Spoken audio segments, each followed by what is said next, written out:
Blackberry Market, we opened here in Glen Ellyn 8.5 years ago. And our vision was to be an important part of the community because me and my family have lived here for a long time. We love this community. We make everything from scratch right here in the store.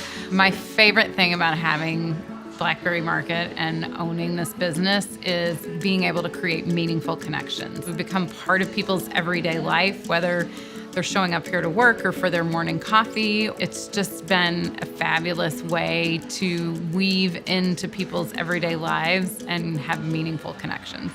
And so once the pandemic happened, the way we connected with people had to become more creative. It's always been an issue that there's pathogens, there's different germs, there's things in a shared space.